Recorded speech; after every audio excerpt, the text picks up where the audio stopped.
इस वीडियो में हम डिस्कस करेंगे बेसिसिटी ऑफ अमाइंस कि जो अमाइंस है उसमें बेसिक कैरेक्टर कहां से आता है।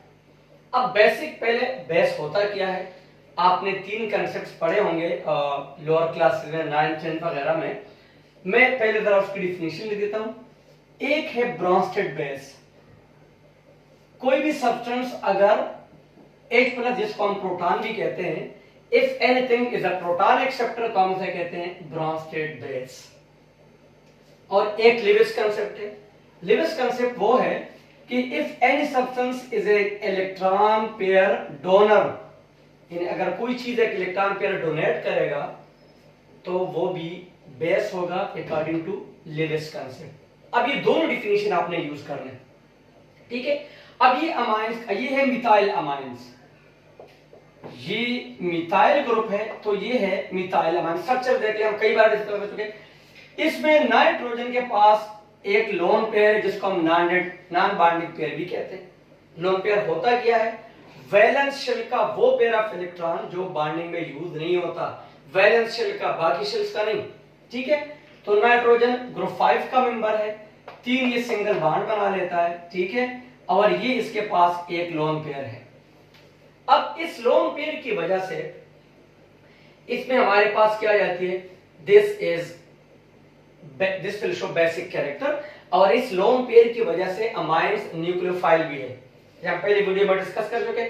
अब यहां पे डिफरेंट एक रीजन तो ये होगी कि लोन पेयर है, नॉन बॉन्डिंग पेयर है, तो ये जाएगा लिविस कंसेप्ट के मुताबिक।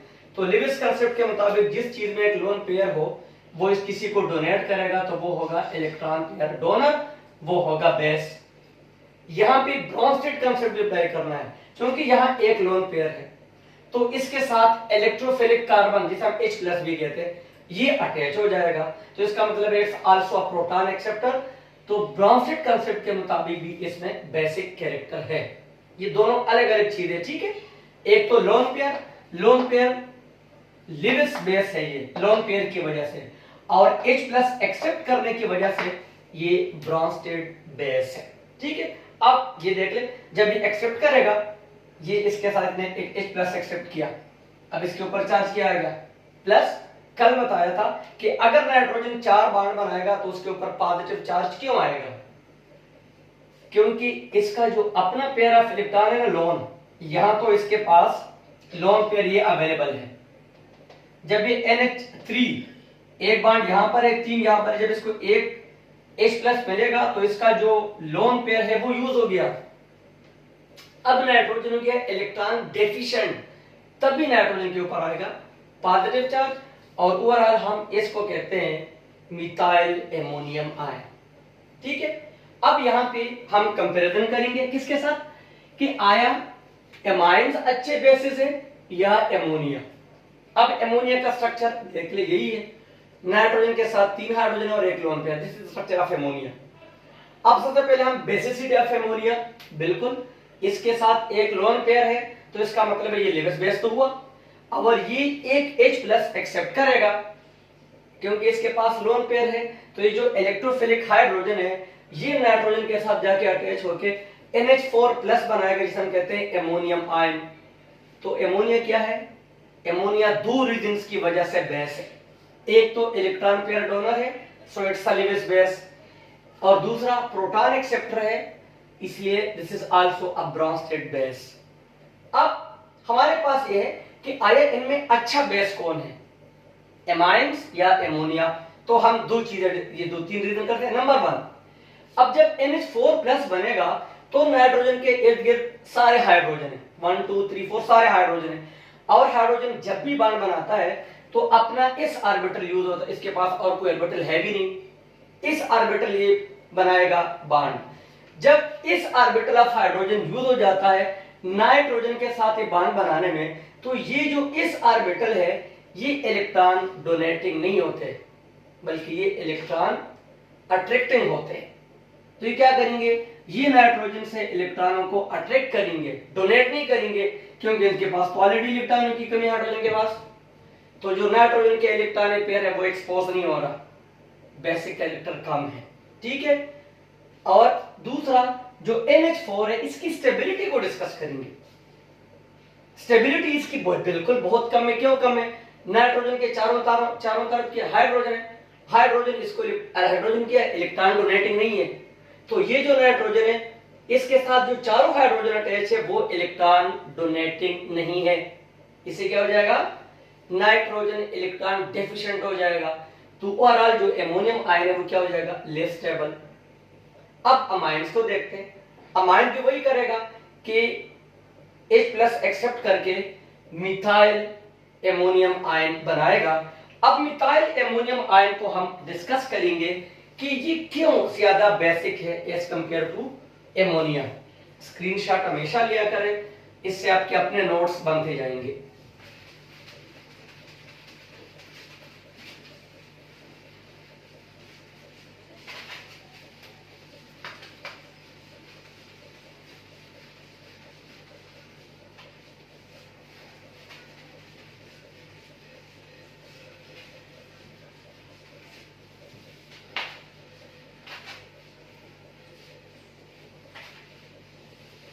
ठीक है, अब हम किसको डिस्कस कर रहे थे? हम डिस्कस करते हैं कि जो ये देखें, मैं बना लेता हूं, ये है मिथाइल और अमाइन। ये जरा ओपन करके मैं बना लेता हूं और उसके ऊपर ओवरऑल क्या है? पॉजिटिव चार्ज है, क्योंकि ये जो H है इसमें पॉजिटिव चार्ज। अब आप इस नाइट्रोजन को देख लें।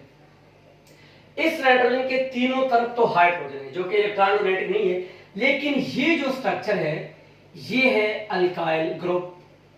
और अल्काइल ग्रुप के बारे में हम डिस्कस कर चुके हैं कि they are weak electron donating groups.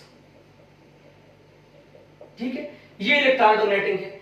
अब जब ये मिथाइल ग्रुप इलेक्ट्रॉन इसको नाइट्रोजन को देगा तो नाइट्रोजन के जो अपने इलेक्ट्रॉन है वो ज्यादा एक्सपोज हो जाएंगे। क्या हो जाएंगे? इसके जो अपने इलेक्ट्रॉन है नाइट्रोजन के वो ज्यादा एक्सपोज हो जाएंगे।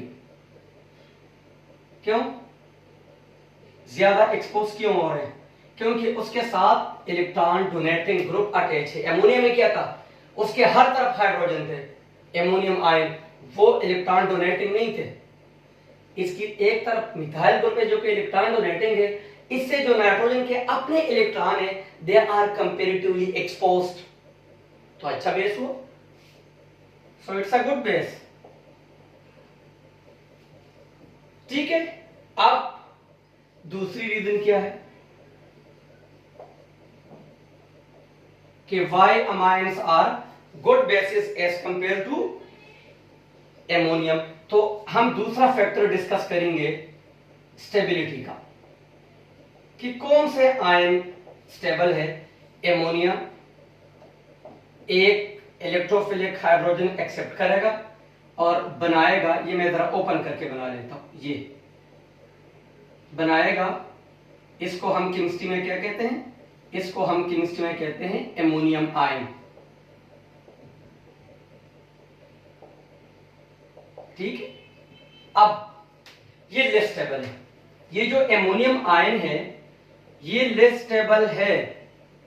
रीजन क्यों लेस स्टेबल है? इसके चारों तरफ क्या है? हाइड्रोजन है। हाइड्रोजन इसको इलेक्ट्रॉन डोनेट नहीं कर सकते, उन्हें खुद इलेक्ट्रॉनों का प्रॉब्लम होता है हर वक्त H+ को।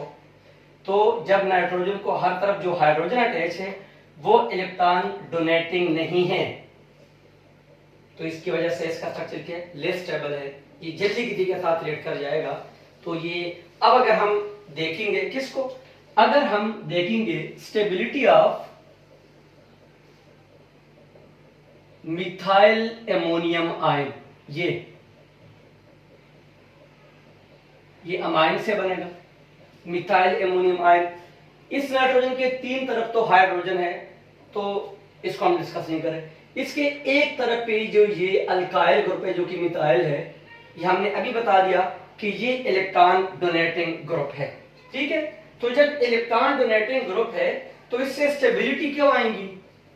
इलेक्ट्रॉन डोनेटिंग है ये पॉइंट मैं रिपीट नहीं कर रहा अगर आप कहते हैं कि ये रिपीट है। इससे इंडक्टिव इफेक्ट डिस्कस कर चुके हैं पहले, इंडक्टिव इफेक्ट आएगा।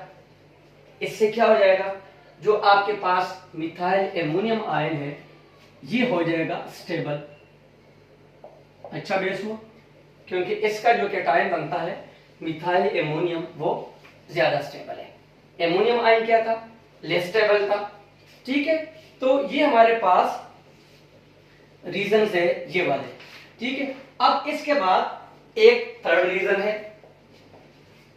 थर्ड रीजन किया है आपने फर्स्ट ईयर में, जो जब हम फाइंड करते हैं ना वो स्ट्रेंथ ऑफ एसिड और स्ट्रेंथ ऑफ अ बेस, तो strength of a base formula याद है, strength of a base G minus negative log लेते थे। ठीक है, KB। ये P जब भी लगता है ना, इसका मतलब आपने इसके साथ जो अगली चीज है ना उसका आपने नेगेटिव लॉग लेना है। PH negative log of hydrogen ions, POH negative log of hydroxide ion. तो जब भी P लगेगा इसके साथ जो अगली क्वांटिटी होगी उसका आपने नेगेटिव लॉग लेना है। ठीक है, अब हम फार्मूले तो अप्लाई कर रहे हैं, मैं डायरेक्ट इनकी वैल्यू लिखता हूं कि फॉर एमोनिया ये जो PKB है फॉर एमोनिया, और मैं यहां लिखता हूं PKB फॉर अमाइंस, और मैं इस वक्त मिथाइल अमाइंस पे फोकस कर रहा हूं, मिथाइल अमाइन। ठीक है, इसके वैल्यूज हम लिख लेते हैं तब भी आपको अंदाजा हो जाएगा कि क्या है। तो ये हमारे पास है इसकी 4.76, ये तो कैलकुलेशन है फर्स्ट टाइम आपने की होगी, और इसकी है 3.38। हाँ, जिसकी कम होती है तो वो अच्छा बेस होता है ना। किसकी कम है, अमाइन की, तो अमाइंस क्या है, अच्छे बेसिक है। तो हमने इस वीडियो में एक तो जनरली डिस्कस किया कि अमाइंस में बेसिक कैरेक्टर कहां से आता है, दूसरा हमने ये डिस्कस किया कि अगर हम अमाइंस और एमोनिया को डिस्कस करेंगे तो उसमें अच्छा बेस कौन सा होगा और क्यों होगा, तो वो रीजन हमने भी डिस्कस कर दिए। ठीक है, हमेशा की तरह स्क्रीनशॉट लिया करें, इससे आपके नोट्स बन जाते हैं और फिर आपको जब आप खुद रिवाइज करोगे तो डेफिनेटली फिर आपको प्रॉब्लम्स नहीं होंगे।